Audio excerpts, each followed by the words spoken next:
Right, I think it's coming on. Yep. Yeah. All right. Awesome. Hi, Dee Dee.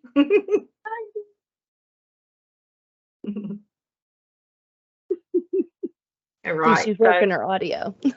Yeah. So you've got it recording. So are you going to project, Angela? I can. Hold If on. you want. Hold on. Yep. Let me get this. Yep. I apologize. I thought you were going in there doing that. That's okay. No. Well, I'm always worried. No. My know. tech is always like, yours seems to be more stable. So that's why I'm like, I don't know. I can try it. Right. But we'll do. Yeah, I'm doing it. Here we go. Let me pull it up. And while Angela is doing that, like we start off our sessions with some of our norms. We always have our, our norms, what we hope to achieve at our EduChats, and then set us off on the right path with dropping some things in the chat for our welcoming ritual. So if you can't, don't. If you're driving, don't do it. But if you're capable and you're near a keyboard, please, or a phone, we definitely want to hear from you soon. So, all right, it's coming on. I see it, Angela. We got it. Right. All right, I see it. There we go. There we go. All right, so you can see, right, our norms up here. Oh, there it goes. All right, so we got our norms for the night. We don't want hogs and logs. We want to make sure that everyone has a chance. If you want to say something, feel free. We want you to sort of share and collaborate. Be present, be here. We only have an hour together, so we want it to be the best hour that we can possibly have. And we want to have fun because, we want learning to be a fun time for all of us as we learn from Laurie and our guest speakers. So it's all about listening, learning, and participating and sharing out your thoughts. So we welcome that you're here with us tonight. All righty. Just a quick side note, we will have if you're posing questions in the chat, we both are kind of tag teaming, going back and forth and trying to answer some of those things. And of course, when Lori is giving some of her wisdom, I'll be taking some notes and dropping those things in the chat as well. And you'll have access to the chat after the function is over. All righty, here we go. So our welcoming ritual, something we like to do with our CLE or social and emotional practices, just have those welcoming rituals or opening rituals and closing rituals. So this is one that we've decided to do. You'll notice that everything's kind of like the coffee motif or theme because it's meant to be informal. It's meant to promote engaging conversation. So as our opening, if you can see it on the screen, it says add a little cream or sugar to someone's coffee. Share a tip or a trick that has helped you manage your classroom or your life during testing season. Because right now, I'm trying to make sure I keep all my locks. I want them to stay attached to my scalp. So in the chat, what you're going to do now is go ahead and drop a quick little line in there. Or it could be a gift. It could be anything. If there's something that fits what you've been going through, a tip or a trick, let us know. We really love to hear from you. We have such a wealth of resources, right? Don't we, in St. Lucie County? Like, there's so many people with so many areas of knowledge and expertise. Our teachers, like, every day you're there and you have so much to give each other. So we're hoping to tap into all of that knowledge that you have out at your different school sites. Ooh, that looks interesting. Arranging the classes into different houses. Is this like Harry Potter? Oh my, is this like Hogwarts? That would be my everything. Yeah. Oh, that would be so cool. Prep talk. Okay. I like the don't panic. We don't want that, right? Because it's manageable, right? We can manage it. It is stressful, but certainly. This is great. Look at this. There's brain breaks as well as incorporating some small reviews throughout. Okay, so look at keeping desk in testing mode. Okay. Kinda and I ready with Battle of the Classes. Oh, fun. Oh my God. Gamification. Love it. I love it. I love it. And if anybody's going to Summer Summit, wait, before I say that, Lori, are you doing it this year? The gamification? Oh, not that one, but I'll be doing another one, so hopefully you'll come check them out. That was so good. But you can So always good. tap on me. I'm happy to help you out with it. Hey, Christy. Yes, you're so These are right. awesome. Remember to be patient. Right. Okay. Struggling with testing. Yes, be patient. Well, I say this to myself. I did not gain all this weight in 3 months, so I'm not gonna lose it all in 3 months. So I'm okay with that. Take my time. So yes, that patience is super duper important. Thank you guys for sharing. We really appreciate that. Yep, definitely. Thank you so much. All right. Nice. Diverse group. Okay, so here we go. All right. So you ready, Belinda? Yeah, sure.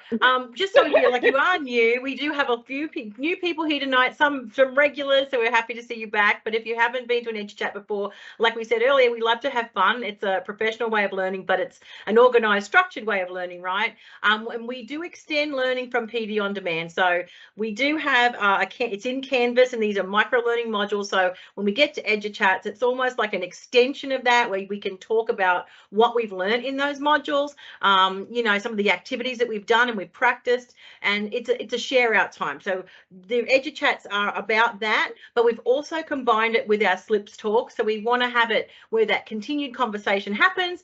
It's that district space, like Angela said earlier. We're all about growing our minds, our mindset. We're coming here, we want to learn from each other, and that's what we're going to be doing. And then promoting success. We really try to make your learning visible. And so if people are doing PD, professional learning, we want to shout you out, because you're taking risks and you're doing things, and we're very proud of, and you should be proud, because you're trying new things every day. And that's what this job's about, right? Like we're always learners, we always are growing. So we want to celebrate you as you work your way through some of the professional learning that we offer. So welcome again. And this is kind of the why behind the what.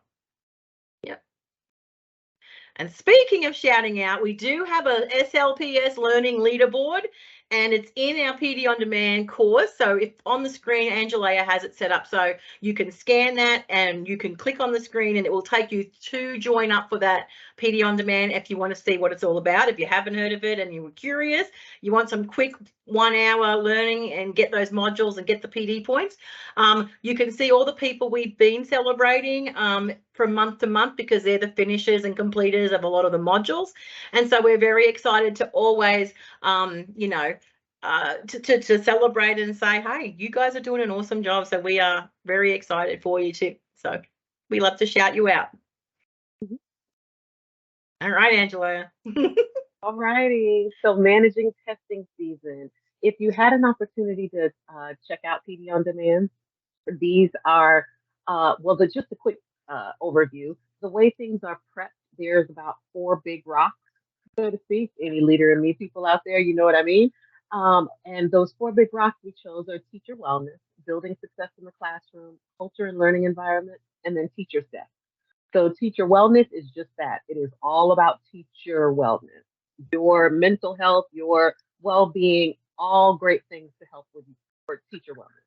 Building success in the classroom is just that. It can range from different types of strategies and techniques to, like, hey, create gamification to plan leverage, to leverage that learning in your classroom. For the culture and learning environment, this piece was collaborative learning structures in the classroom. And again, they're quick 1 hour pieces where they can jump in, grab some good content. It's not a long drawn out Canvas course. Not that Canvas courses are horrible, but it's something that you can put into practice immediately. It's practical and applicable. And then Teacher's Desk is all things the teacher, the profession, the job, like your Teacher's Desk things. And this particular year, we worked with focused on DPPs, and we took you through the process of analyzing yourself, doing the survey and seeing where you found your own areas of growth, and how you, from that all the way to the very end with evaluations and things of that nature, and going through that process. So in this particular month, that module is focusing on feedback to feed forward. So we would definitely love for you to jump in there. This is something that is literally PD On Demand. You can do it whenever you feel like it, whenever you, and I know lots of people are reaching out now at the end of the year with recertification.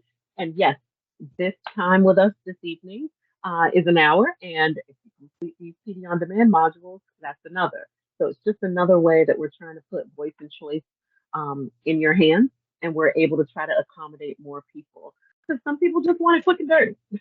There's a link here on the screen. So Belinda mentioned earlier that I'm projecting in PowerPoint Live, and that's a feature that is in Teams. So you can shut this off. You can use this with your students, but you are able to click right on the screen, and it will take you to the PD on Demand course where you can add it to your desktop and use it whenever you need to.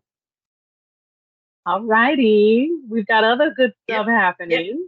And just really quickly, because I know, for the people who come every month, they know about this, but thinking maps, like if you've heard of thinking maps and your campus uses it, we have extra courses within PD on Demand where you can practice each of the maps with your students as long as you've done that foundational training. So some school sites have done it at their campuses. I know if you're a new teacher through RISE, you get the basic 101 thinking maps, and so you can take these courses as well. So they are also available. We've released all of them this year. We're about to in May release the bridge map. So these are, like we said, they're turnkey. You get in, you do the module, but you go and you practice it with your students in your class. You upload that artifact, and it's something practical that you're doing. So we just want to let you know that thinking maps are there if you wanted to sort of dig deeper and practice those skills that you got out of your your basic training. So, and then the second thing we want to talk about is this one. This is big.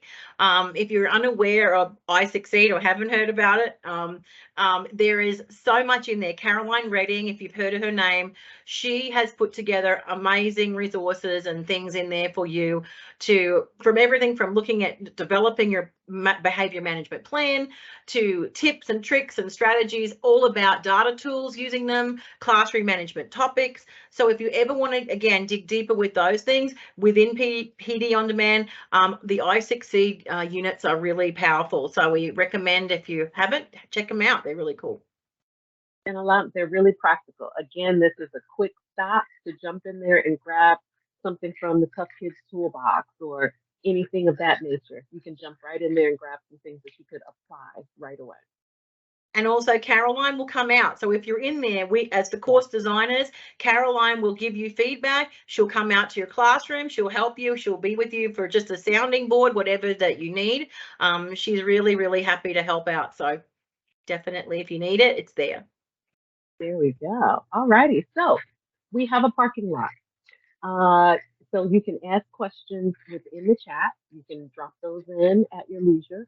But you may also either scan or click the parking lot that's on the screen. This will, Lori will have access to this, and actually all of our EduChat SLPSTalk speakers have access to this, so they can come back and answer questions at a later time. So if if some people are shy or some people are busy and they're listening, they're doing this like a podcast, which is also something Lori does. Yeah. Hopefully she'll tell us about it. Listen, I'm all about the shameless plugs. Let's get it out there because it's a great podcast. Thank you.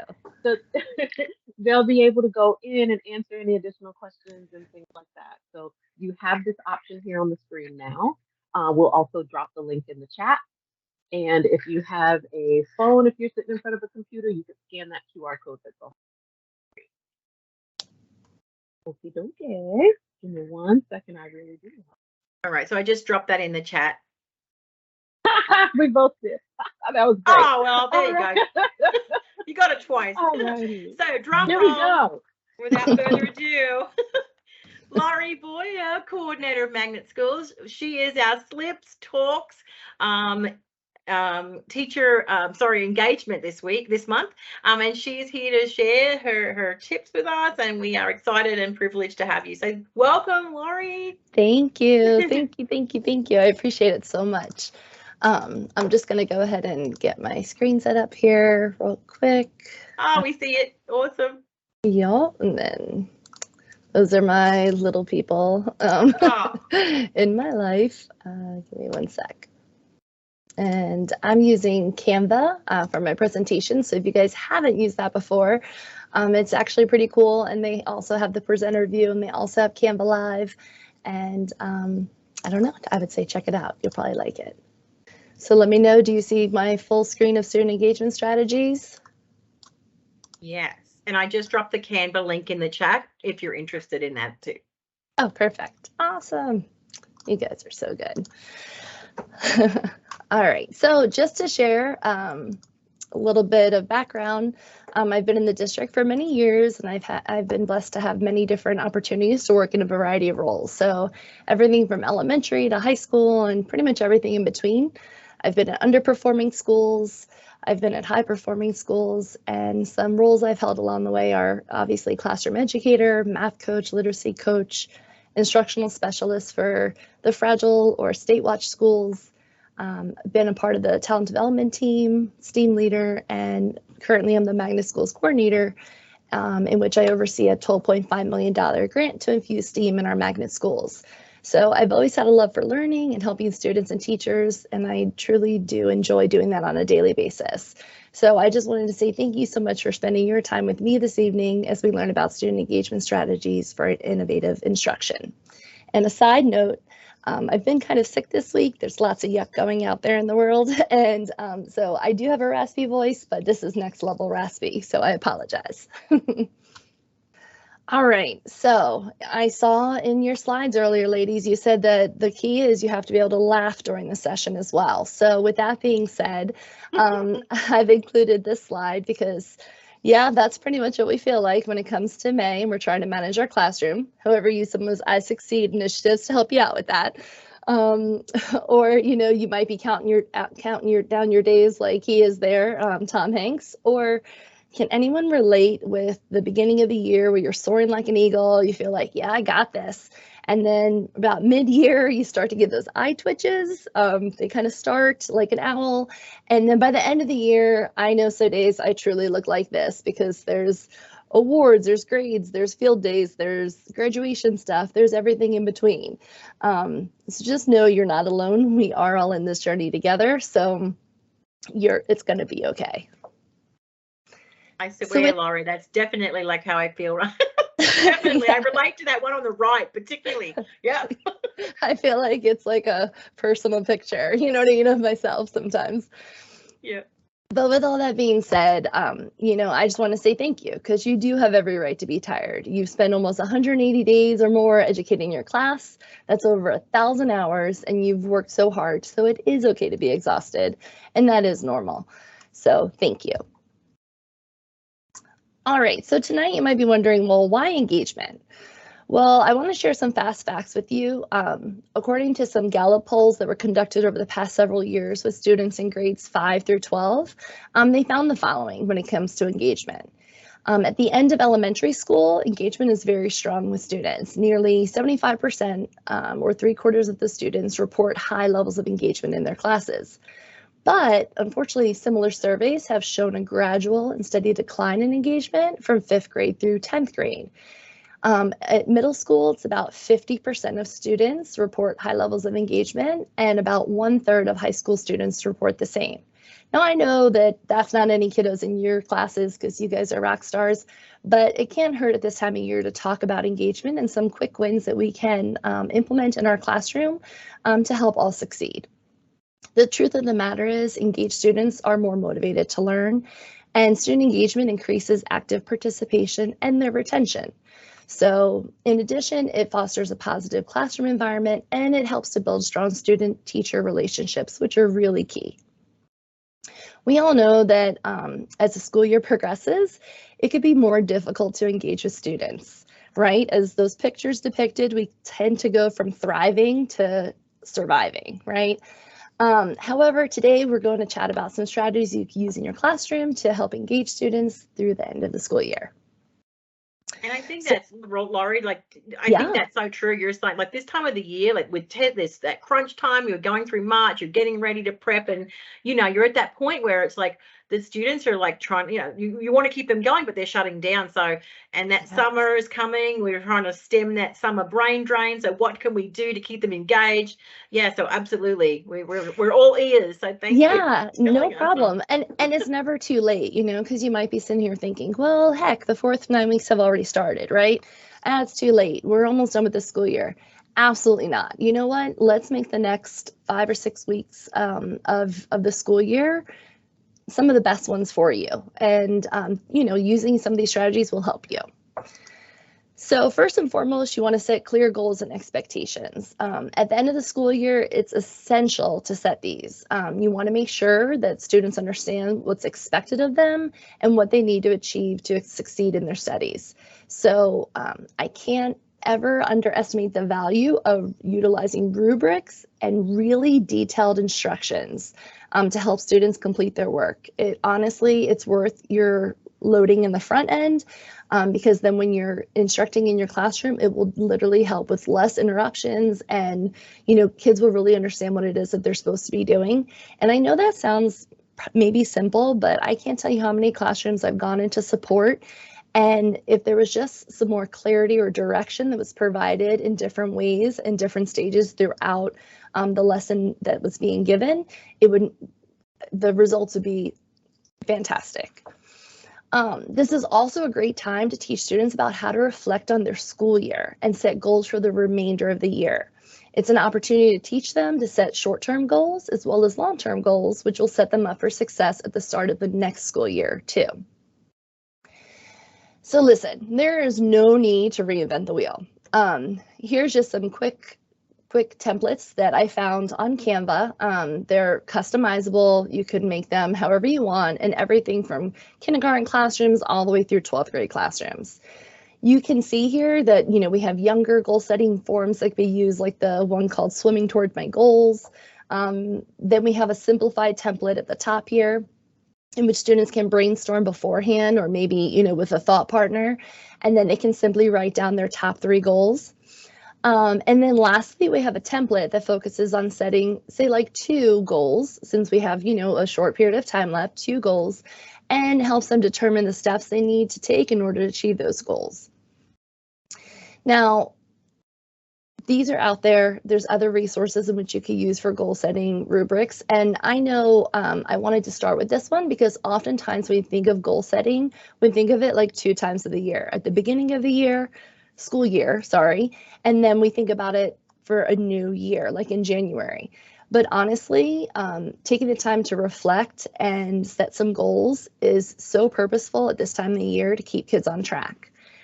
Now, speaking of kids, we also need to flip the script because this is a perfect time of the year to consider reflecting on your school year as an educator.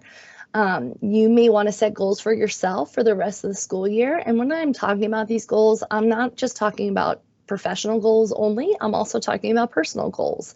We all have things we want to achieve in our personal lives as well as professional lives.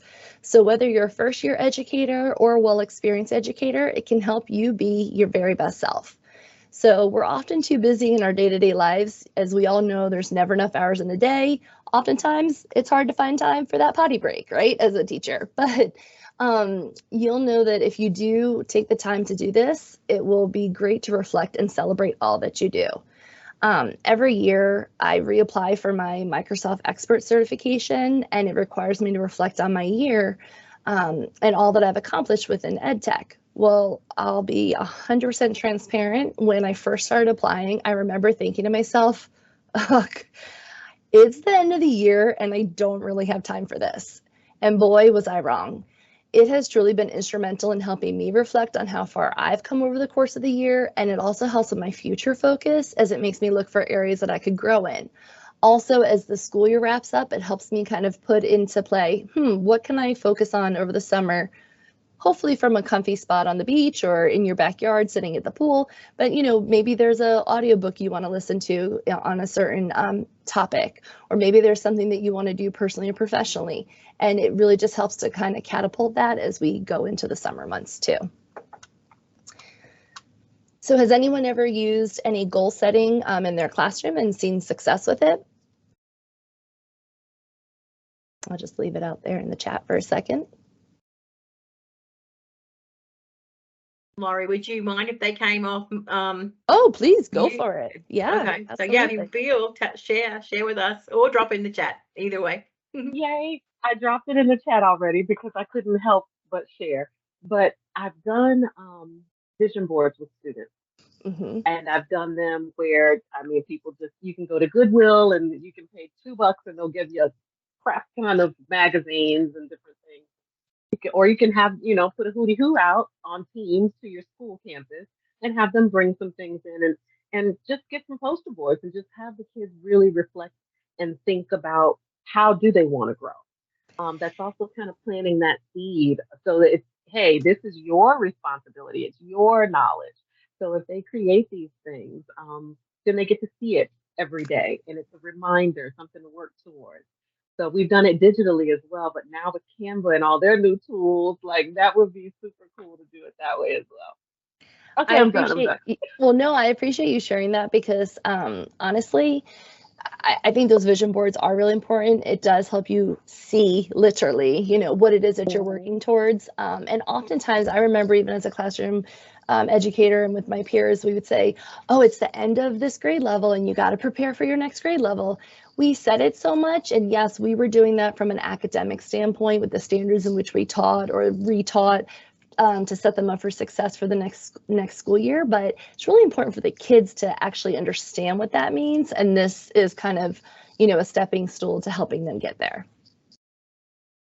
And it might be even a good time, like you were saying, Laurie, for them to bring in some of the what's their passion project, right? Get in the heads of the students, like what's going to drive them. Like some students have aspirations to clean water and to work in the community, and some students are doing volunteer work already and they've got jobs, and it helps pad resumes if they're in high school, but it gets them interested in learning, and so it sets them up for a summer that perhaps was not something they thought of before, how maybe a volunteer approach, but and getting them thinking about those goals, as the teacher, it's such a powerful opportunity for having them learn. Absolutely. All right. So another thing you want to think about is incorporating real world applications. It's really one of the best ways to keep students engaged in their learning when they can see those concepts they're learning applied in real world applications. So this approach can help them understand the relevance of what they're learning and motivate them to learn more. Now, I can't stress the fact that you cannot start this too young. So, in kindergarten classrooms up through 12th grade classrooms, the more you can make those connections, the better, because it helps students of all ages to see the relevance with their learning and helps lock them into their learning, which is so key. So you'll see on here some basic real world connections, just focusing on, I dropped it down to math on the left side, as well as some global perspectives and science on the right.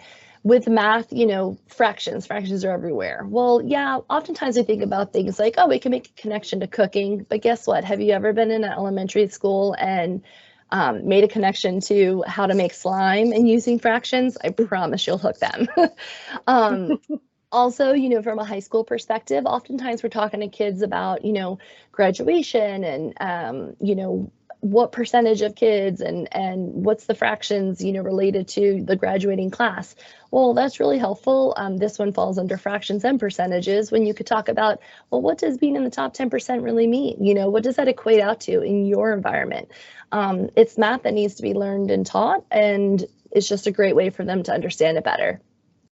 And then oftentimes with fractions, we do think of things like notes in music class and band pieces. But I mean, kids are in chorus, kids are in band, kids are in instrumental. All of this is super helpful ways to connect back the math that you're trying to teach them in class. And you know what? When you can touch on some of those real world connections with the things that they're passionate about, it really starts to make sense. When it comes to percentages, I was thinking about things like obviously connecting it to sports, batting averages, basketball shooting percentages, but also sales at stores. Everyone wants a good deal, right? So if you could help them make those real world connections on how they could determine that and make sure they're getting the best deals, that's always helpful. And the reality of it is our kids love social media, right? And so I'm not saying that you got to bust that out in class by any means. What I am saying though is make that real world connection with them. Kids are utilizing social media in different ways and they get a lot of insights and data from it. So talk numbers with them, help them understand that. Maybe they're trying to market stuff, and that can be a great way to hook them with their real world connections. And then for those that are maybe going into like the health field, healthcare in general, talking about like workout routines and planning and taking care, all of that deals with numbers. And then when we're talking about like data and stats, once again, that posting and marketing, but also, have you ever asked a middle schooler or higher what they're into? So many of them want to have an online store and they want to sell stuff. They want to sell sneakers. They want to sell cool clothes, right? And all of those things are great ways to pull them in and then start talking the numbers and making those connections for them.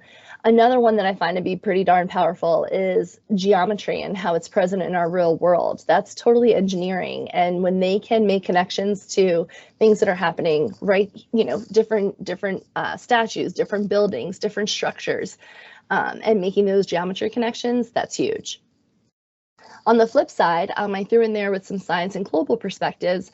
Obviously with science, anything you can connect to a local environment, things like invasive species, especially here in Florida, right, with so much change and growth, the effects on our ecosystem and the impact on our economy. And then lastly, Belinda was actually mentioned it earlier, but connecting local issues that plague communities worldwide. So they might care about clean water. They might care about, recycling, whatever it might be. And when they start to realize, oh, these are things that are happening in my local area, as well as this also affects other 14-year-olds in, a completely different country, it definitely helps to, keep them in. Now, I say all this to say, don't feel like you have to be the one who creates all the real world examples, right? Because you're busy making these lesson plans and trying to, get the standards in there and work on all of the academics and what your lesson flow is going to be like. Ask the students to work in a collaborative group to brainstorm some real world connections, and they actually might amaze you in what they come up with based on the topic that you're teaching. I know when I was getting my master's degree, I thoroughly enjoyed, I had this course where the teacher used to find a news story that related to the topic we were discussing or learning about in class. And it always helped us as students to kind of see what our teacher was talking about and just made it so much more relevant. So making those real world connections will help students to see value in what they're learning and helps them to avoid checking out on topics that they don't believe are applicable to them, because oftentimes they really are. Now, these are some real world connections, and I'm more than happy. I'm seeing some quick things in the chat. I'll throw some other subject information in there too, and I'll also share out this Canva link with everybody afterwards, so you could have access to anything that's in here. So don't feel like you're left out. I'll hook you up. But in addition to real world applications, it's also a great opportunity to try out virtual field trips with students via Nearpod. They're broken out by K through 5, 6 through 8, and then high school. So I put in here some information. Many students, truthfully, when you really start asking, it might amaze you, but they don't get the opportunity to leave the Treasure Coast. So in my mind, right, I'm like, hey, let's bring it to them, right? Let's show them the world at the comfort of their own desk. So if you go on these virtual field trips with Nearpod, students can visit historical sites, college campuses, countries, and so much more. And it's a great opportunity, and here's some good ELA right here, for them to make connections on comparing and contrasting two places, two topics, two struggles, whatever it might be. And it's literally something that everyone has access to. Now, with these virtual field trips, I'm going to hit pause on that. Here's on the left, you'll see this image that walks you through how you can find the VR field trips with the Nearpod after you sign into your district Nearpod premium account with your network login. But to give you a closer look into what Nearpod virtual field trips look like, I screen recorded an example of one on the country Germany. So I'm just going to hit play and kind of talk over. But you'll see it starts out with a teacher guide to frame your thinking and provides recommendations for the field trip lesson. Then you'll see essential questions and learning objectives. Then they go into having a question and using the Draw It feature, which you could completely customize to meet your needs. And then they have the opportunity for students to engage with different images as they explore around the world. So this is some of the VR. They literally can move this all around. They could zoom in on things and get to see these areas better. Then they fill out a chart with making observations and questions. And then I like that they include Microsoft Sway in here, which gives them some of the meat to learning about the country itself. So you'll see I just kind of started scrolling through the Sway relatively quickly, just to give you an idea of some of the key information that they're sharing within there. Once they're done with that, then you'll see that we do start to move on. I was really scrolling. When we start to move on, there's open-ended questions. There's utilizing a graphic organizer. In this case, it's a Venn diagram. You can do the same thing with thinking maps to compare and contrast. And then at the end, they use a poll to wrap up the learning. Once again, all customizable, so make meaning for you and your students. But that just kind of gives you a quick overview of what, a possible one can look like for a virtual field trip for a country. Now, you might have heard me say college tours. And yes, college tours are also on there, which I think is really awesome. For some of those high school students that, they're curious, they're wondering, what's that college campus like? Yes, most high schools do provide campus tours, but what's really cool is this is an opportunity for them to actually, check out a university that's not here within the state and gives them an opportunity to kind of dive a little deeper. They go through it. It also provides them, it sends them out to their website as well, so they could dive deeper into some of the content and offerings and programs on the college campuses. So once again, I mean, this is also a great thing that can be used to help with some of that goal setting for some of our older students. So the last slide on the virtual field trips, here I just put how you can apply virtual field trips in your classroom. So just some ways to apply it and connect it. I do have to share a super cute story about some kindergarten teachers. I myself, if you have never met me, you don't know I'm very tall and I'm way too tall to teach kindergarten, but I sure do love those little nuggets. And so there was these kindergarten teachers and they were learning about community helpers. That was the unit that they were on. So like fire, police, all of those people within the community.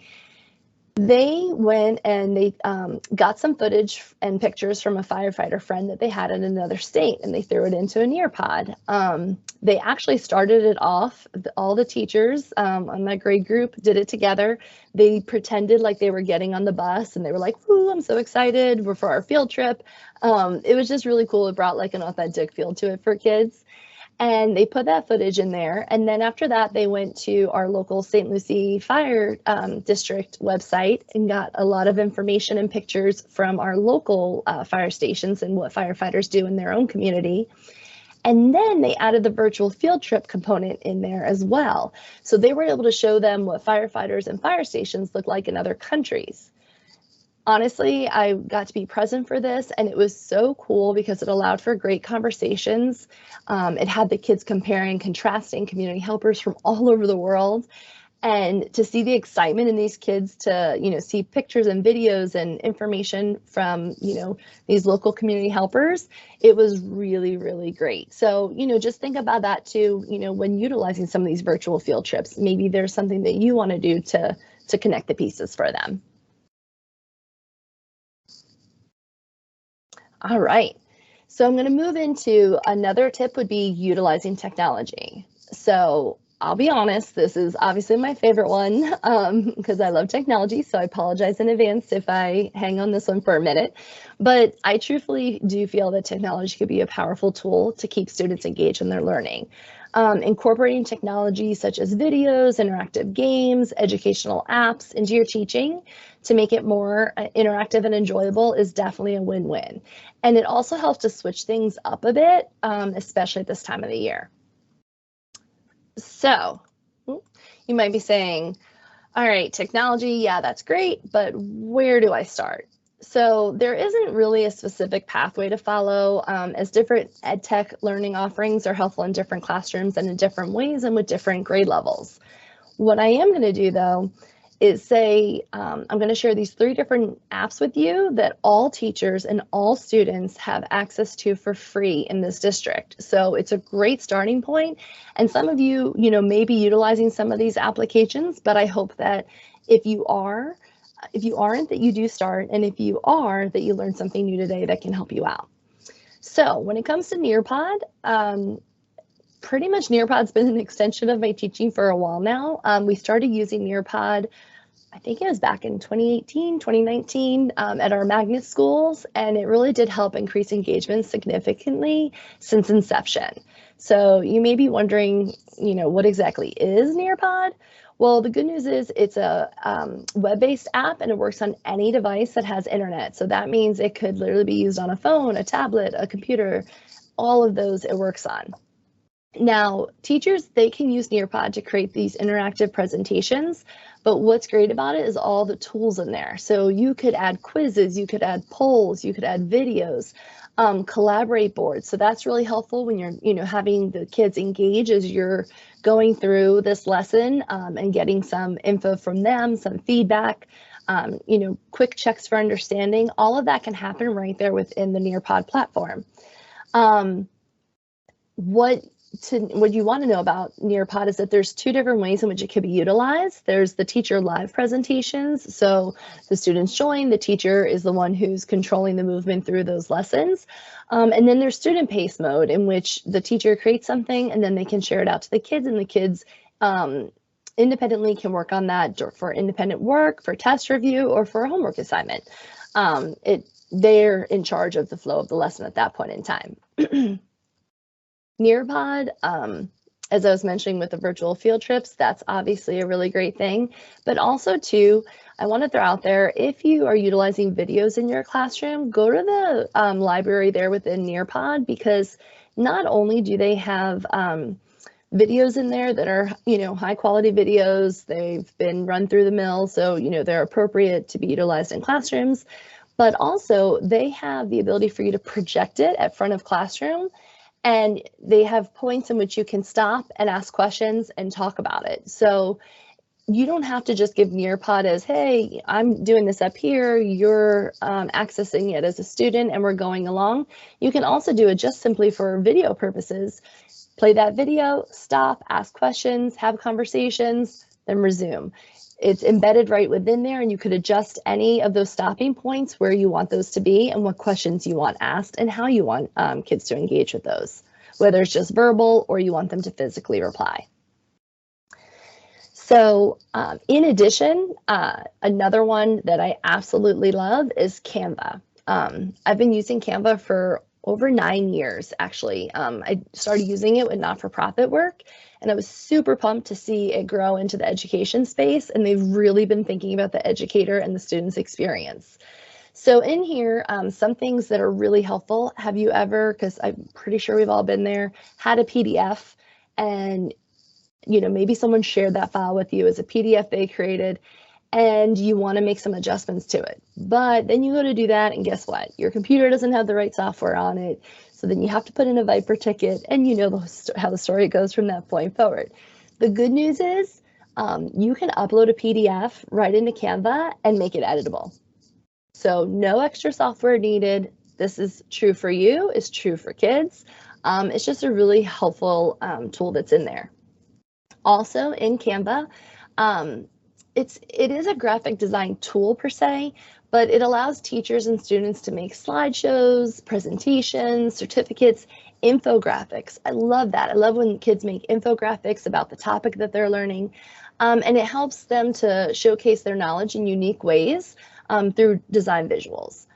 So something else that kids could do is they could collaborate on group projects. There's lots of templates already out there for all those things that I mentioned. So kids can work on it together because they can share the link with one another and make it an editable link.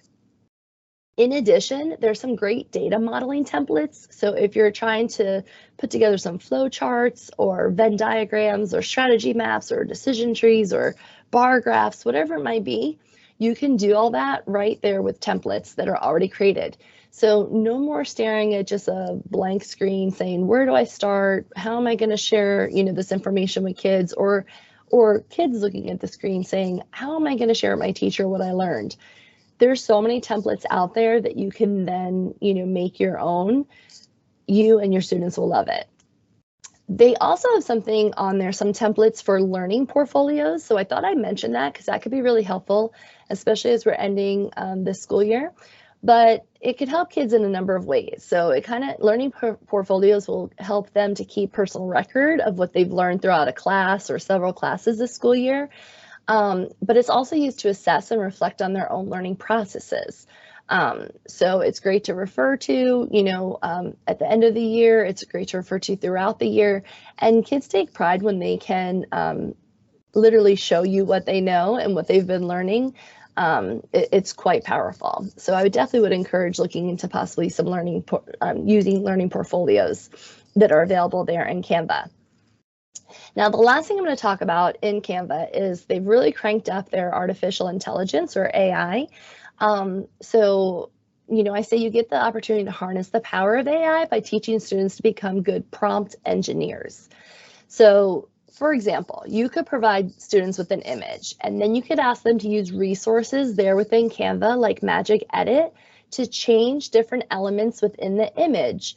I was thinking about this from like really probably like an ELA perspective, or social studies or history perspective. If I had an image and then this Magic Edit, I literally highlight what I want to change within that image. So I might want to change, a desk to a tree, or I might want to change, one student to a group of students. Whatever I'd like to have adjusted within that image, I can do that literally with a click of a couple buttons. And you can ask students to change elements within the image to change the meaning of the image or the story that it tells. I thought that that's a great way to get, imagination out there and learn digital design skills all at the same time for students. So that's just some things to touch on. I know I'm going relatively quickly, so please feel free to reach out after this on any of these topics.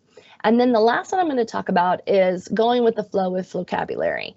You may be familiar, if you do utilize Nearpod, with the FlowCab, sorry, I just call it FlowCab, with the FlowCab videos that are in there. But there's actually a whole entire vocabulary platform all into itself. So you can sign into there as well. Students have the ability to as well. And it's a learning platform that allows you to deepen student learning.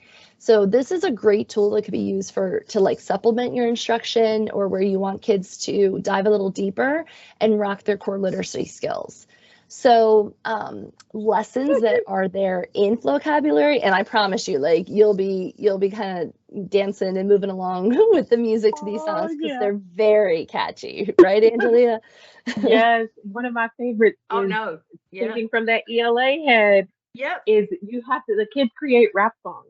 Yes. So they are allowed a melody, and they have to, of course, create answer certain tasks and go through, but they are creating their own like rap to music. They really are. It's fantastic. It's really cool, and that's where we want to go. We want to get kids to that application stage. Quite often we get stuck in direct instruction, or we do the I do, we do, you do, and after that independent piece, it's like, okay, we're done. We're starting all over again. But we kind of forget about that true application. So I absolutely love what Lori is saying about Nearpod and Canva, and so much you fun. took the words right out of my mouth about changing the image, because I know Belinda probably went to her IB students because we talk about those captions and okay, well, what is this image telling you? And if you remove this element or that element, now what is it saying?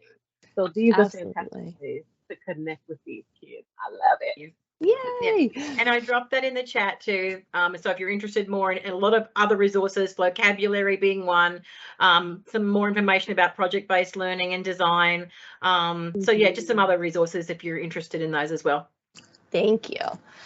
So I will share, if you're wondering like what the lesson sequence is for students in vocabulary, I broke it down here for you. And that's where, we're used to the videos, they hook the learners, but then you can see the vocabulary aspects of things. And then there's even reading comprehension with read and response, practice passages, and text dependent questions in there. Then they do a little quiz. And then what Angelia was talking about is that lyric lab. That's where they literally get to create their own rhymes, and I promise you, I've seen it successful in every type of school across our entire county, in every different type of classroom. So definitely check it out. Yeah. Shameless plug. Okay, yeah. I'm so sorry. I am totally I'm a forever Sam Gaines cult. Okay, I'm sorry. It's just gonna always be that way. And I have to throw in this shameless plug that we have a teacher there who was able to get vocabulary. They actually created a new song for the platform. Yes. With these kids, it was epic. Listen, it opens doors, and kids are able to they get to see things from the eyes of so many different people, and for them to have an impact where they, the platform now has a song that is based on these kids and what they learned. It was just super cool. Sorry, always cool. No, listen, I love you for sharing that one, because that does remind me, we might have some resource teachers on here, or elective teachers. That was actually an elective teacher who, through different classes that came in, they put a book together. They told their own story, and then from there they created vocabulary, created literally a rhyme to go along with it. And so, the possibilities truly are endless. And when you talk about authentic real world applications, I mean, to see those kids have that all come to life with the support of vocabulary itself is pretty awesome. All right, so sorry, I'm trying to go through kind of quick. I think I have like 2 more to go, but another thing to do is provide hands-on learning experiences. They can help students understand concepts better and help get them engaged. You could plan activities such as science experiments, art projects, field trips, virtual ones like I shared earlier, just to make some of the learning more engaging. So in here, I was thinking this is truly your time to let creativity shine through. So stop, collaborate, and listen is the theme of this one. So I used to have a former coworker, God bless her, who used to literally twitch. She kind of looked like that owl with the eye twitches at the idea of students doing any sort of hand-on projects like scissors, paper, glitter, oh my, I don't even know. It literally made her head spin. But we were able to change her mindset when she saw the power in student learning when they have the opportunity to make it hands-on. So this really is the perfect time of year to have students demonstrate their learning through things like dioramas, foldables, experiments, and so much more. So this is also a great time. Well, I'm not going to go there yet. But what I wanted to show you on here is, so on the far left, you'll see there's foldables. Simple, right? It takes a piece of paper, and from there kids could, explain anything. This is cross-content application of foldable, but it literally could just be a piece of paper is all that it takes. I also put, many of us know what dioramas are, but then sometimes the question comes, well, I don't, then all the kids are gonna have to bring in boxes, or they're gonna have to have this or that. We could keep it simple, you guys. There's this thing called a triorama, if you haven't heard that before. And that's this one right here in the middle. It literally is taking pieces of paper and you fold them into like a triangular shape, put them together, glue them together, and then they can create and present different things on each side of it. So I think that's pretty darn awesome, right? And then I included in here a link. Sorry, I don't know, my arrow's going the opposite way. I'm trying to point to the right, but here's a link to hands-on STEM activities for K through 12. This is from our friends at NASA. So if you're looking for some great STEM activities, they're very simple. They tell you what you need.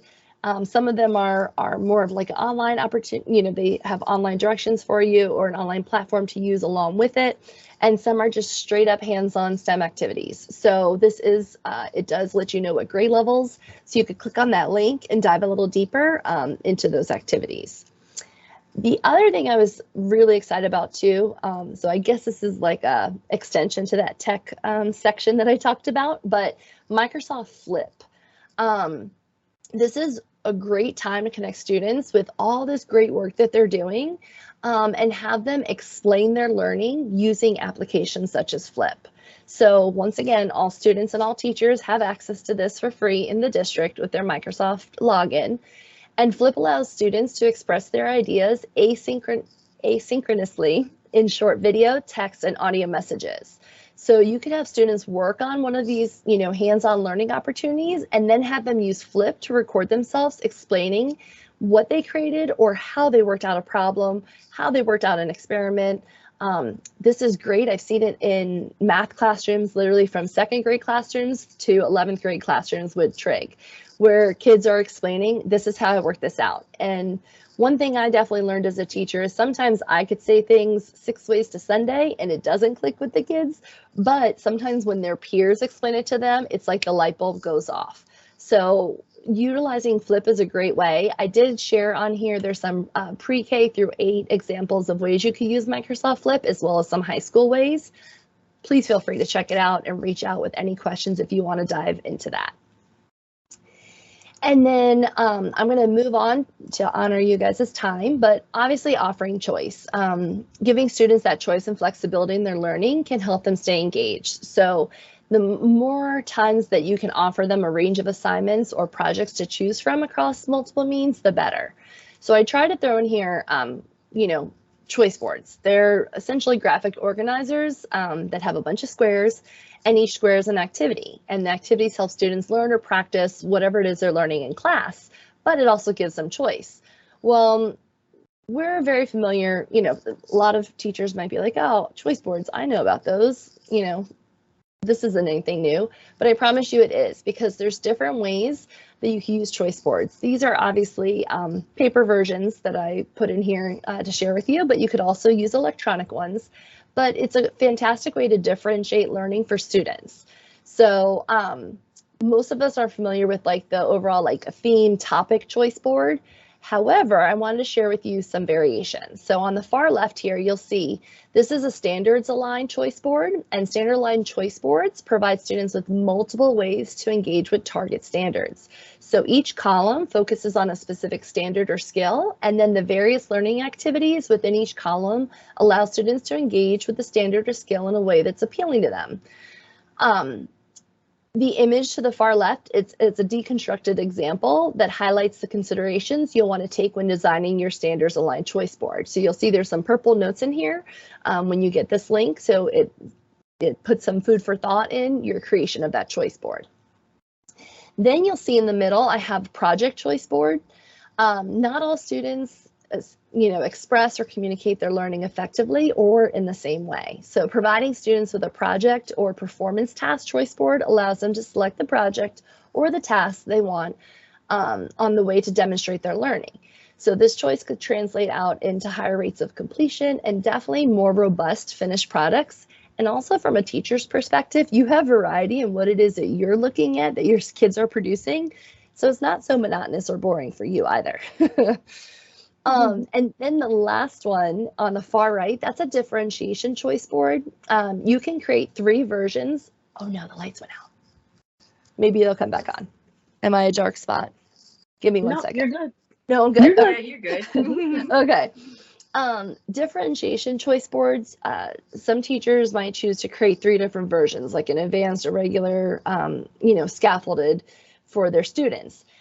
That has different academic complexity for the appropriate different groups within your classroom of learners. However, if you don't have time for all that, that's perfectly fine too, and you can still differentiate in an easy way. So what you can do is you can actually, this is what I call like simplified differentiation or subtle differentiation. You create one single choice board, and you can color code the whole box or just outline around it, whatever is easiest for you. That denotes more challenging activities or tasks. So in this example, the choice board, it has blue and purple squares, and the purple squares are like stretch squares where it's supposed to stretch their thinking, and they're more challenging for students who are capable of doing that more academically rigorous work. So these squares can be optional, or you can ask students who you think are ready or at different levels, hey, I want you to do one of those purple ones, or I really need you to tap into 2 of those this time and just 1 blue. Whatever way works best for you, but it helps to meet your kids where they're at. And then I just don't want you guys to forget, you want to celebrate their successes and their achievements. So this time of year, it is time to celebrate, and it's essential to recognize the hard work and success and show them that their efforts are appreciated.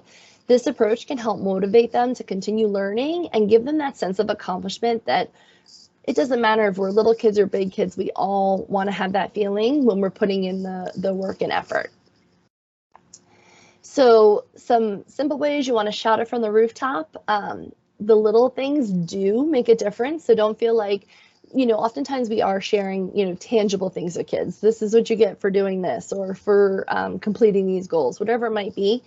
But honestly, things as simple as like an email home to parents, letting them know that their kid is rocking it out this week in whatever area or with whatever it is you're learning. Some classrooms I see they do like a daily or a weekly student shout out during class. It's really just an opportunity for a teacher to recognize a kid for the shine that they're bringing in the class every day. Sometimes I've seen Post-it notes from peers. So kids might write on a Post-it note something that they've seen, another student in class doing that's a positive thing, and then a teacher could go through and choose to read a couple of them out, maybe at the end of the week. Something if you're kind of time constricted, or maybe at the end of the day, you're not your freshest self. So sometimes my brain starts to shut down. This one's a good one where you can, in the morning, announce from the previous day, a student that was in your class that, really took the time to do something, to their fullest extent. Maybe they were really following the directions, or they persevered. They didn't give up on that hard, calculus question, and they worked through it, or they sought out support in a peer. These are all great ways that you could have these little shout outs that can be quite impactful. And then for our tech friends, if you utilize Microsoft Teams with your students, you could literally send praise. There's a praise button, and you could say what it's for. And I promise you, as adults, we use that, here in our workplace, and it puts a smile on our face. So remember to shout it from the rooftop whenever you get the chance. So I just want to say, you guys, thank you so much. I know I'm going over, so I want to honor your time, but I want to say thank you. I'm here for any questions, and I also put my information on there. If you want to connect, you could obviously reach me through email or Teams. I'm here in the district, but also on Twitter or LinkedIn. I'm happy to always connect and support you guys.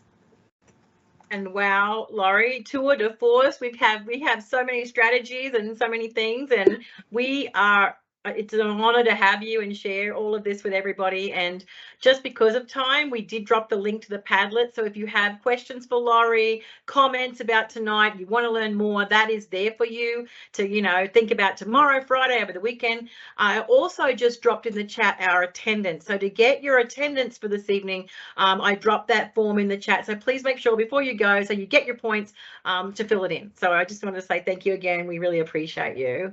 Absolutely. Thank you guys for having me. I really enjoyed it, and I look forward to connecting with all of you out there.